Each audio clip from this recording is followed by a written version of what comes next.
If you love movies, don't go into filmmaking because you'll never enjoy a film ever again.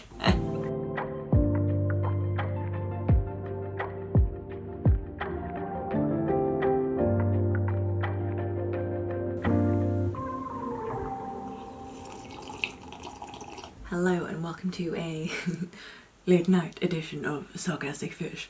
This is my late night radio host voice that if you're negotiating with terrorists, apparently you're supposed to go into like late night DJ mode.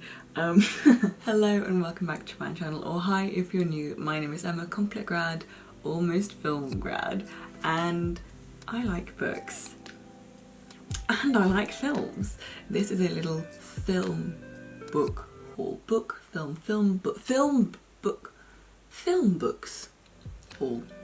There we are. I finally got it right, and I'm recording this late, so we've got my desk lamp doing the most over here. I was like, I need more front, I need more lighting. I have literally decided to light myself with candlelight because I fucking could, so here we are. I bought a bunch of books recently that are very filmy. It was a bookshop in Primrose Hill, which in my head is what the Notting Hill bookshop should be. All the bookshops in Notting Hill are very touristy, so the bookshop in Primrose Hill is really what I think it would be like. And they had a film shelf and I couldn't help myself. Why would I not, you know? It's the intersection of two things I love so dearly. I have got an entire shelf in my bedroom over there. I'm dedicated to all of my like film sort of like books. They're basically my textbooks. I can use them as reference textbooks. These are just ones that I bought recently. Half of these are on film, the other one is basically actually film photography, so analog.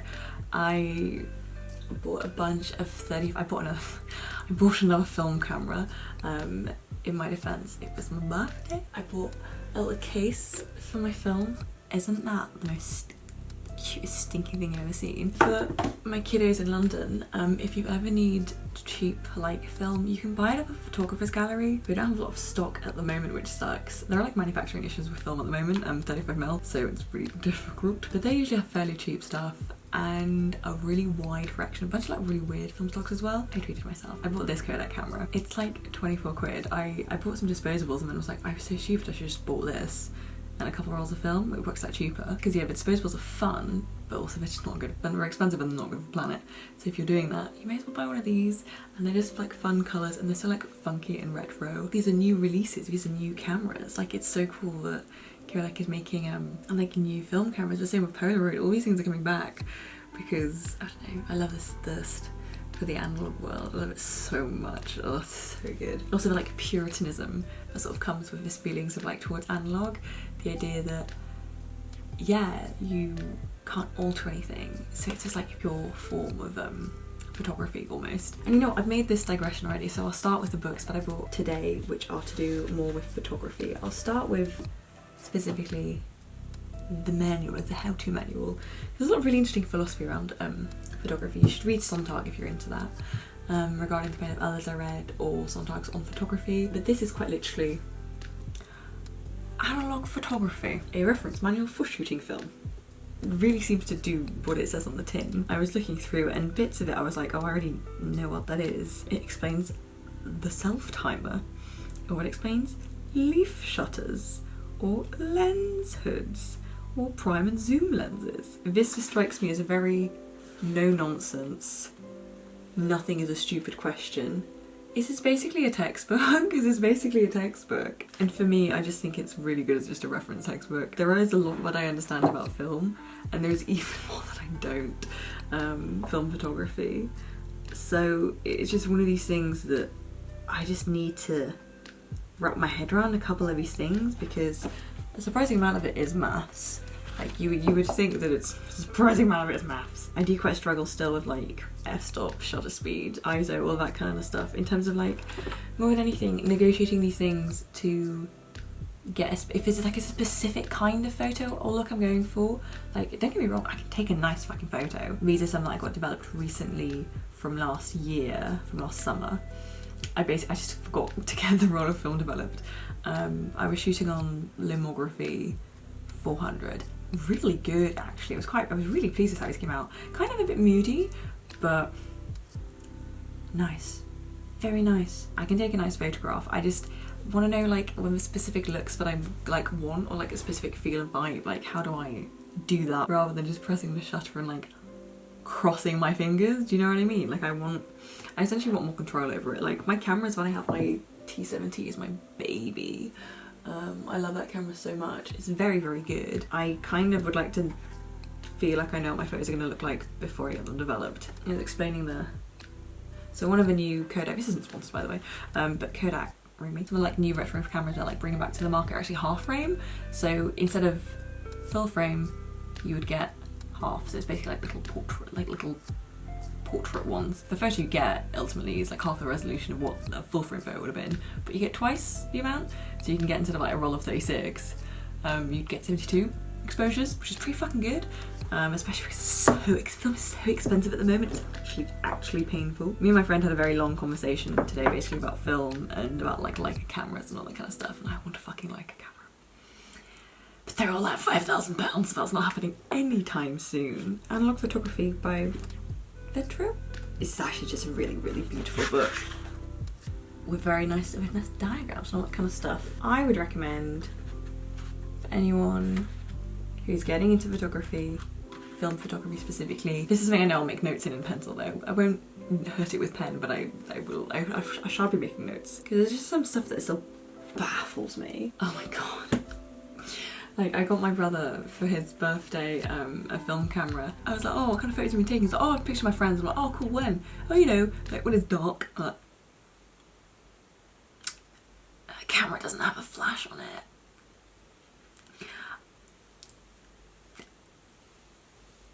I don't think he's gonna have a single, like, I don't think he's gonna have a single proper fucking exposure. It's so peak, but I was like, what? I was like, yeah, it's kind of dark. I'm like, oh, Adam, no, honey, baby, sweetie, no. And the worst thing is, okay, so I hoard film. I mean, wouldn't you? But that means my brothers know where my film is and they take it. So they'll take like an £18 roll of film, shoot it, and be like, this film is weird. I'm like, it's fucking weird. It was deliberate. It was a specific kind of weird film that I got it. Yeah. The next thing then that I also bought was, I really like sort of more philosophical like takes on film, on photography, and especially on like the sort of like ethics involved in it, especially if you're doing like street photography and stuff. Like I said, Sontag regarding the pain of others is really good. What was the Camus that I read recently? It's the Camus version of that. That was really good in terms of how it talked about like the internet, like social video, and like how you believe images are real or not. And I think they're really interesting discussions to be having now, especially philosophical discussions actually, because of like AI. So this is another book that I bought, The Social Photo on Photography and Social Media by Nathan Jurgensen. It's all saying I. I'm kind of assuming this is sort of like a modern 21st century version of Sontag's work. Will it be a worthy successor? We shall find out, but this is stuff that I find really fascinating, and it's stuff that I actually have written on and want to make like video essays and stuff on, because especially like video, like TikTok, like it's fascinating how it's sort of influencing who we are, how we behave, and like just like the ethics and the morality around that kind of stuff, and like just this philosophical stuff. It melts my brain. It's fascinating. The Social Photo develops bold new ways of understanding photography in an age of social media, examining the many new kinds of image to have emerged in the recent past. The selfie, the faux vintage photo, the self-destructing image, the food photo. These new visual forms and the devices and platforms that facilitate them have remade the world and our understanding of ourselves. There's this really, yeah, I guess like voyeuristic kind of thing to it. Like it's the whole Margaret Atwood thing of you become your own voyeur. As women, you can like become the male gaze in terms of like you almost like perform for a man who is not there. It's that kind of stuff. Like you change your behaviour and you deliberately like make things aesthetic or whatever, just because you know someone else would literally like it, even if you don't necessarily care, or if it's not efficient or not time right. It's such like a mess, honestly. Like it's such like a mess. And I think now, especially like I said with AI, and for example that whole AI image of the Pope, where people were like, is this real. I was sad that I never got to think it was real. I saw a tweet being like, I can't believe people think that's real, and I was like, can people think what's real? And when I saw it I was like, oh, this. But that is such a funny image. And even what I just said, I didn't even call it a photo just then, did I? I called it an image. And yeah, like the differentiation, I didn't even think about doing that, I just clocked. But yeah, like philosophical commentary on social media and on photography, and like what photography and image, like even image, like what does that all mean now in a world where you can just, this has especially been fucking up recently, like the whole like chat GTB, whatever it is, and even like AI image creator things. It's like, okay, but then what does human creativity mean in a world where you can make a robot do it better? Does that not really fuck you up? I'm really uncomfortable. I find the chat GTP thing, I find it deeply uncomfortable. As somebody who spent so much time and effort learning how to write so well, the fact that a fucking robot could do better, does that not upset you? It upsets me. Like, what the fuck? What are we gonna get next? AI films? Like, are you fucking serious? Like, what the hell? I find it really disturbing. I hope this gives some interesting, nuanced discussion, especially I would like it to go into AI, because it really fascinates me. Nathan Jokerson is a social media theorist. He's a co-founder and co-chair of the annual Theorising the Web conference, founder and editor-in-chief of Real Life magazine, editor emeritus of New Inquiry, and a sociologist at Snap Incorporated. I hope that's not Snapchat. Yeah, I guess more than anything, like, what now are the ramifications in a world where we're starting to really lose a grip on not just is a photo altered, but is any of what we're looking at real at all? Was it taken by a human? Is it computer generated? Like, all of that is just such a crisis waiting to happen, isn't it? Especially as somebody who's creative, for me, I don't know how I can reconcile with it in a lot of ways. So yeah, I guess in a world now we live in, it's not even a question of is it altered, is it a fake reality, whatever, it's just dead ass. Is this actually a real image, or did a computer make it? So time to give that some good thinking. With all of that world, all of the digital stuff, all of like artificial stuff, I mean, does it shock you that people are going back to film? Especially because then with images, that's something much more physical again. Like, you hold the cameras, you hold the roll of film, you hold the prints, like, it's textile again. You can hold it, you can just make sense of it because it's in your fucking hand. And I think because of AI and stuff, it's just, and even I can't believe I'm saying this, but even all of the, like, oh my god, what's it called? The stupid, like, monkeys. NFTs, God help me. NFTs, okay, like, yeah, digital art and stuff, but because I think we're all getting so, like, fucked up with it, like, no wonder we want to just hold it in our hands. NFTs are a fucking joke, by the way. Not fungible token, what the fuck does that even mean? Amid this crisis of the digital and the online and the internet, I also bought Wendell Berry's Why I'm Not Going to Buy a Computer. Now, I have no idea who Wendell Berry is. I haven't got the foggiest, never read any of the work, never heard of it, but the idea of not having a computer, I'm like, please, tell me how, tell me why. I say this like this video wasn't made in a digital camera, edited on a laptop, and then posted on the internet for you to watch on your phone, tablet, TV, or laptop. Anyway, the great American poet, novelist, and farmer argues for a life lived slowly and the value of home. Is it gonna give cottagecore lesbian? Let it give cottagecore lesbian. Look, the cottagecore lesbians have their shit figured out, okay? Like, they just want to go live in the forest with some ducks and a flower garden and a vegetable patch. And you know what? I'm here for it. I'm really here for it. But the essays in this are Why I'm Not Going to Buy a Computer and Feminism, the Body and the Machine. When was this originally published? So Why I'm Not Going to Buy a Computer was first published in 1987 and Feminism, the Body and the Machine, 1990. I'm going to enjoy this. I feel like I'm going to enjoy this. It's also, I guess, one of the reasons why I refuse to buy a Kindle. Loads of my friends swear by them, rave by them, same with audiobooks. I can't do it. I can't do it. I need the tactile object. I need just sort of like buzz, you know, but like just the, it's not like I can hear electricity, that it's not that, but it's just this like constant of, you know, your phone or your laptop. Background noise, I guess, I think it represents for like background chatter. I have ADHD, there is already so much background chatter going on in my brain. I don't need it for more digital objects replacing my nice little analog things. And like, don't take my books away from me, I don't care. Sorry, the opening quote for this is very, do I wish to keep up with the times? No. I've been contemplating getting a typewriter.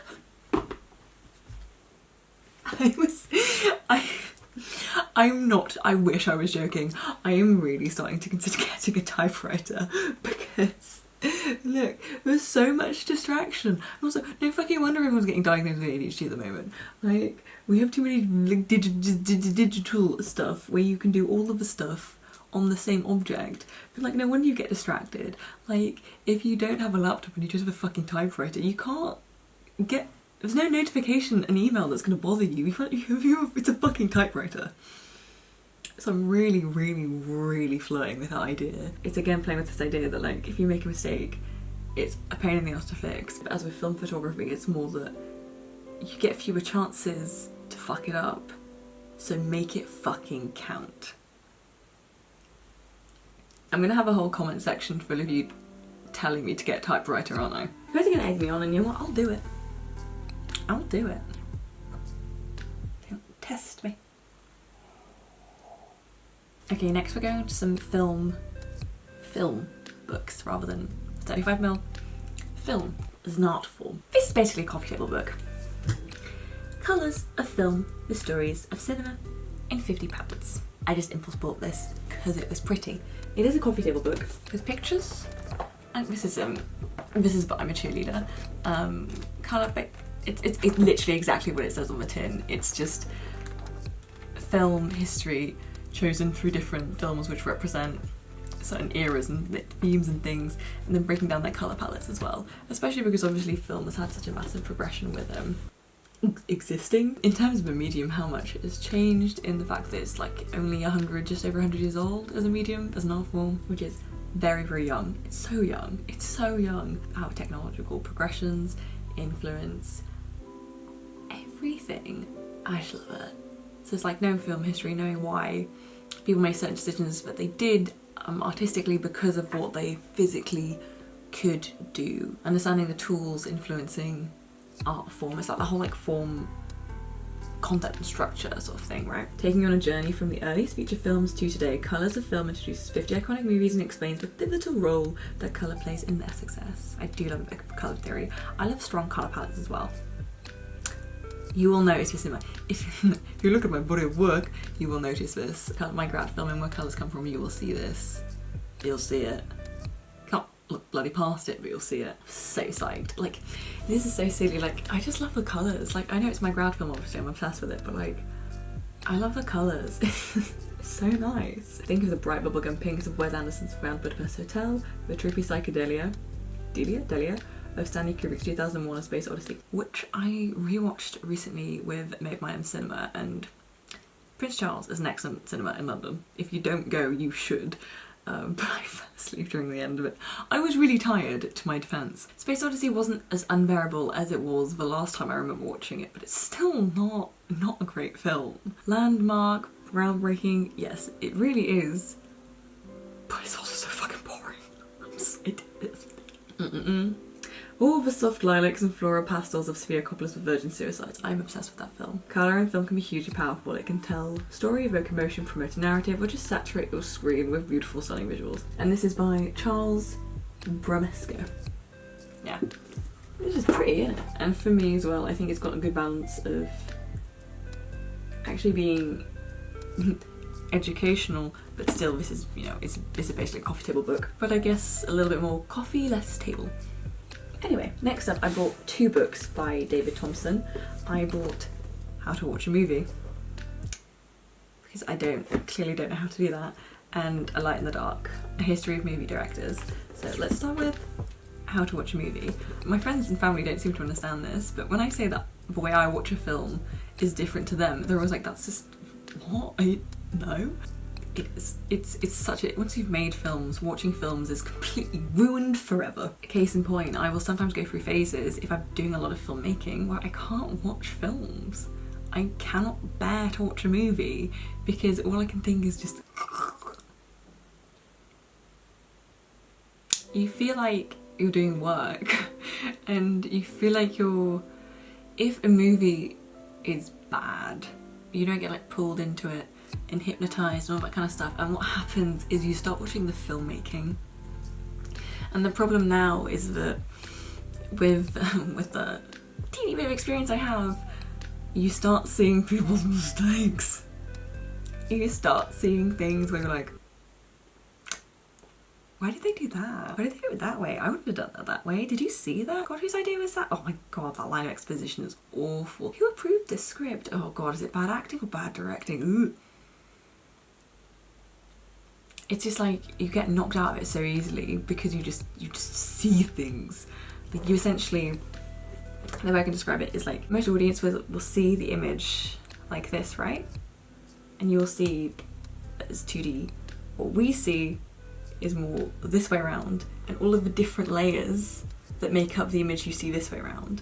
Like the whole like teasing it apart, like you can see all of the bits that make up what you see. It's very difficult to see it as a whole anymore, with the exception of excellent films. Good films, you can just watch it because you get emotionally involved. But if you're watching a bad movie, all you can watch is the filmmaking. It's so irritating. Like I've ruined films for myself. Like if you love movies, don't go into filmmaking because you'll never enjoy a film ever again. I say that. I binged watched Atonement, Pride and Prejudice and Anna Karenina back to back the other day. I have a Letterboxd. Go follow me on Letterboxd. Oh my god. I'm so used to plugging my Goodreads, I forgot I had Letterboxd. Go follow my fucking Letterboxd. Do it. Anyway, this is David Thompson, How to Watch a Movie. From one of the most admired critics of our time, brilliant insights into the act of watching movies and an enlightening discussion on how to derive more from any film experience. Something about David Thompson, his most inventive exploration of the medium yet, guiding us through each element of the viewing experience, considering the significance of everything from what we see and hear on screen, actors, shots, cuts, dialogue, music, to the specifics of how, where and with whom we do the viewing. With customary candour and wit, Thompson delivers keen analyses of a range of films from classics such as Psycho and Citizen Kane. I fucking hate that movie. To contemporary fares such as 12 Years a Slave and All Is Lost. Those are good movies. And revealing how to appreciate film more deeply, both the artistry and manipulation of film, and how watching movies approaches something like watching life itself. Watching life itself. Sure, the whole point is that we're not watching life itself. The whole point is that the whole point is that's fucking fiction. What is cinematic information? Screens. Are we having fun? Do you hear it? Who makes these movies?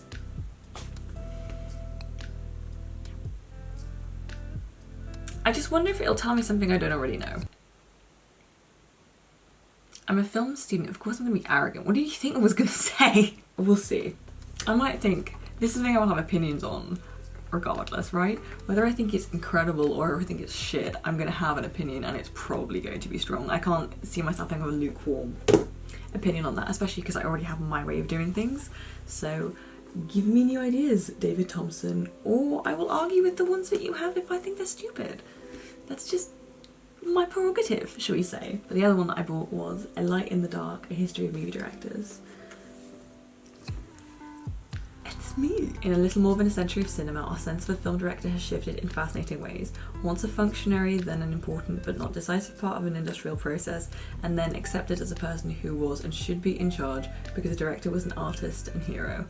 But the world has changed. David Thompson brilliantly personalises each chapter of this dazzling alternative history of cinema through individual directors. As a film director, I'm curious about this. There are so many ways to direct. There are so many different ways. You can have a style. Like with anything else, like it's completely up to you. I think style is a very important thing, and I think it's also really closely tied to how you run your team and the kind of movies that you make, because you can't have really the same, can you have the same directing style if you're out there making like a big budget western, or if you're doing like a small little indie flick? Different strokes for different folks, and it's a very multi-layered thing. People think it's just, you know, talking to your actors or whatever, telling them what to do. You're running so much stuff, and I love it, and it's great, and it's so much fun, but it is a lot more complicated than I think people seem to understand. It is so, I do get the whole like cult of the director thing, right? But there's so much to do with personality in there. There's so much to do with just, you know, even if you're talented, that might not be everything. And even if you creative ideas, it's not everything. It's also very much about who you are as a person and how you interact with people. Just like how you essentially run your team. Like, it's kind of a management role too. Like how you deal with people's emotions or choose not to. Or one of my tutors was saying at one point, when he was doing his first feature, after his like first week, somebody he knew pulled him aside and asked him like, how are you feeling? And he was like, I feel like I've been run over by a train. You get splitting headaches at the end of filming. Like, you just feel like you've been hit by a truck. It's just, you die, you're so tired. Because your brain is going through like everything all of the time. It's a massive like negotiating process with yourself as well. And it will take every ounce of energy that you have and your last brain cell. But it's worth it. Particularly curious to see what he has to say about Jane Campion. Gosh, she's our woman. This chapter is called God? ? Orson Welles. I think Jane Campion's chapter is called A Female Gaze. Finally, love a female gaze. So yes, I'm interested in movie directors because apparently I am one. And last but not least, I have this big boy. Hollywood, an oral history. Ooh. Big boy, very big boy. I think I buy these books because I kind of hope maybe I learn something from them. That's such a stupid thing to say. But it really is this thing of like, maybe I read something in here that gives me a good idea. Maybe there are people in here who've run into similar problems that I have and how they've solved them. It's just experience, you know, it's just soaking up other people's life lessons and, you know, that kind of maybe not making the same mistakes other people did. But just, you know, knowledge. It's just knowledge. I do think having an oral history of Hollywood is very interesting because a lot of the knowledge I have is via. It's very much like when you talk shop with people and like when you gossip and stuff. That's so much of what I know about the film industry is from conversations rather than from books. Because again, film is a very, very young medium. It's just over 100 years old, but we've been writing things for thousands of years. Pretty cool. This is a bookshop where I got them, by the way. I feel like this is what the bookshop in Notting Hill the movie would actually sort of be like. Go check them out, they're really nice. From the archives of the American Institute comes a unique picture of what it is like to work in Hollywood from its beginning to its present day. Hollywood the Oral History lets a reader listen in on candid remarks from the biggest names in front of the camera. Betty Davis, Meryl Streep, Tom Hanks, Jane Fonda, Harold Lloyd, to the biggest behind it. Frank Capra, Steven Spielberg, Alfred Hitchcock, Jordan Peele, as well as musicians, costumers, art directors, cinematographers, writers, soundmen, editors, makeup artists, and even script timers, messengers and publicists who shaped what was heard and seen on screen. Again, huge collaborative. Filmmaking's a huge collaborative effort. That's the thing that I hate about the cult of a director, because it seems to think that every idea is theirs, and like, I hate auteurship. I really think it's a stupid concept in cinema. How? Like, really? Have you ever been on a fucking film set? Sure, you can have strong voice and style and stuff and a way of doing things, but I don't really believe in authorship. Legendary film scholar Janine Bassinger and New York Times bestseller Sam Wasson have undertaken the monumental task of weaving together the thousands of hours of talk into a conversation that is lively, funny, insightful, historically accurate, and authentically honest in its portrayal of workday Hollywood. Authentically honest. Alright. But basically what it does is this book, I'll explain how the book is organised. It's really people's like little sound bites, and they're essentially organised by time and then also by like section. So the chapters are beginnings, comedies, silent directors, silent actors, sound, studio heads, studio style, and studio workforce, subsections of Cameramen, writers, editors, costume, makeup, music, art direction, studio personnel, blah, blah, blah. Directors, stars, the product, the end of the system, identity crisis, New Hollywood, the creeper, the deal, packaging, everybody's business, and the last chapter in this is called Monsters. Which I think is quite interesting. Yeah, interviews are very varied, load of people, and some people's like input is like, what, soundbite, right, is maybe like a paragraph. Some people have like a page, half a page, and then it just keeps going on and on like that. I think it's people's like words arranged around themes. Wow, who knew? So I'm quite interested to see how, because these chapters are long and it goes on like that the entire chapter, like how they're going to arrange essentially the conversation of a narrative through each chapter, explaining things through little, I guess, sound bites of people. So how are they going to, is it just going to be like kind of feel like Roshiko's Maxims where it's just another after another after another, or will it feel like there's something like really running through it in order to make it understandable? We will see. Again, I'm probably going to use this more than anything as a reference textbook, and the same goes for the other ones. You have no idea how long I've been waiting to do this video. This pile has been sat in my room at the end of my bed for, God, so long. But yes, here we go. I bought some books on cinema and 35mm and philosophy and photos. Bought a whole bunch of books, but who does that surprise? Oops. Let me know if you have read any of these. Let me know if you have favourite books on film. Let me know if you enjoyed my late night radio host voice. Need help. Thank you very, very much for watching. Like, subscribe and all that jazz. And I will see you guys hopefully very, very soon.